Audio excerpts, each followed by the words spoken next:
Hi, harka fuunee akkam jirtu hordoftoota Oromoo koo chaanaalii arrammoo viidiyoo kan biraadhaan gara keessanitti dhufeera.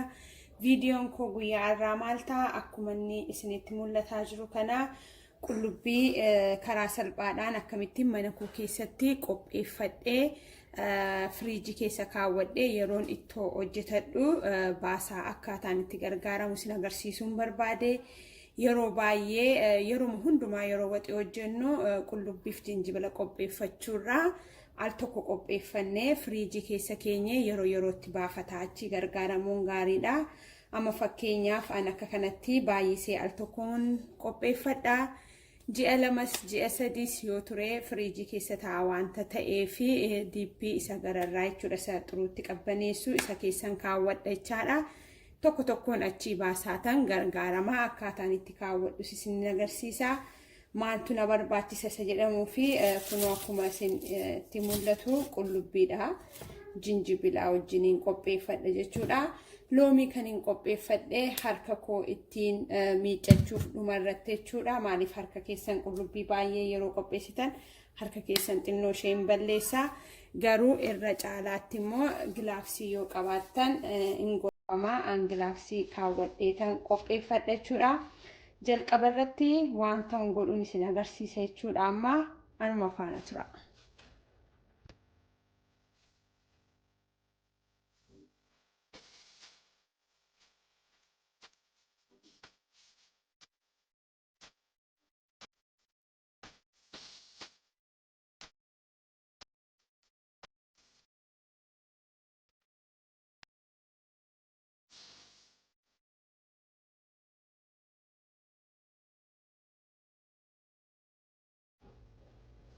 Egaa kunoo akkasinitti mul'atutti haala kanaan amma bishaan kootiin dhuubeera jechuudha. Kudhan egaa daqiiqaa 11 egaa akkasitti dhuubadhee booda gaafan quncisumoo isinitti agarsiisa. Akka qollisaa dafee salphatee irraa naa ka'uuf jechaadha.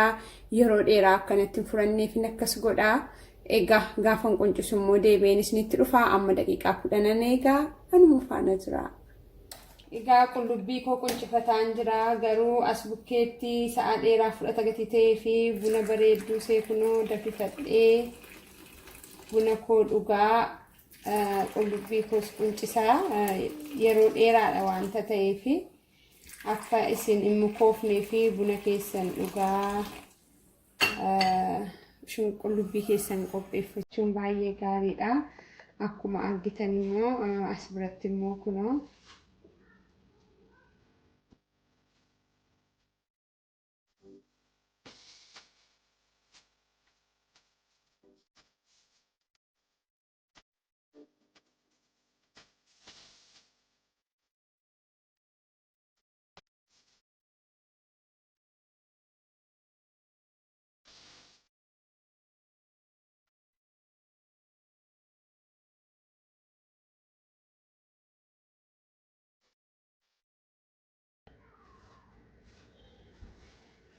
egaa qophii koo xumuree asiin gaadheera. Amma kuni maashina sanitti rukutuudha.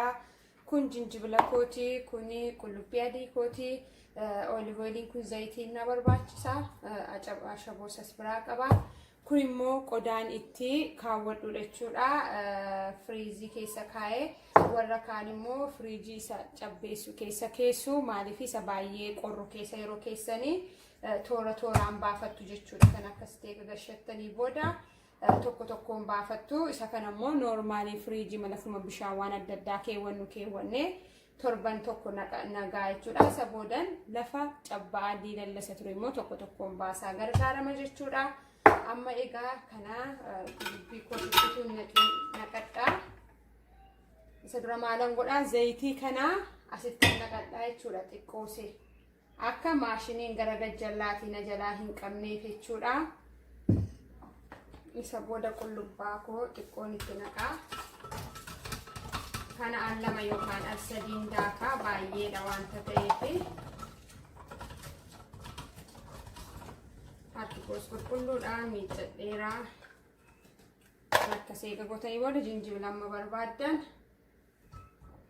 amma gaa jettanitti nattu.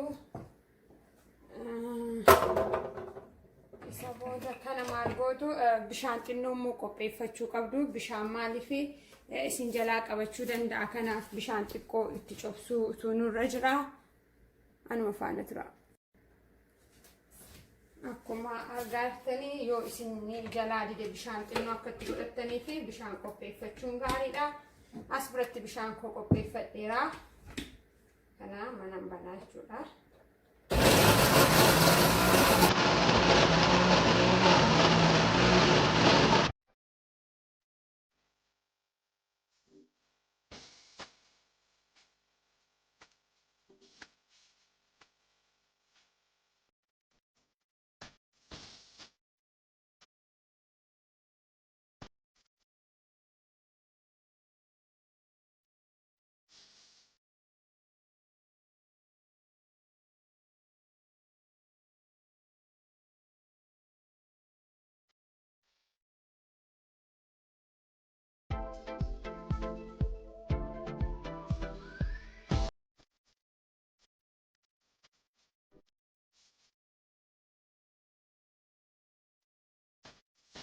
Egaa isinitti mul'ata amma xumureerachaadha. Qodaa kootti naqachuudhaa fi qophii isaa xumureera. Haala kana fakkaatuun kunoo keessi isaallee isinitti mul'ata. Daakameera jechuudha. Haala kanaan qopheeffadhee kan ammoo qodaa isaatti gaafa naqu isiniin agarsiisa. Egaa ani viidiyoo koo irraa gamanumaan xumureera. Haala kana fakkaatuun bareedaa akkasitti qopheeffadhee tokko tokkoon firiijii gasheen gargaarama. Akkuma isinitti hime kana qodaa biraatti naqadhamma. Haala kanaan qopheeffadhee firiijii koo keessa kaawwadha. Isinis immoo akkasiin haala kanaan gargaaramtan abdii guddaan qaba. Viidiyoo koo yoo jaallattan like, share, subscribe godha. Egaa guyyaa gaarii qabaadhaa. Hangamanumaan raawwadheera. Haala kanaan qaqqadaaddadhee firiija koo keessa kaa'uu fi qopheeffadha jechuudha. Isinitti mul'ata. Homa nama hin danqu. Akkana gootanii firiija keessan keessa yennaa keessanii yeroo dheeraatti gargaaramtu. Haala kanaan gargaaramaa. Hangamanumaan raawwadheera. Nagaatti tola. Bye bye.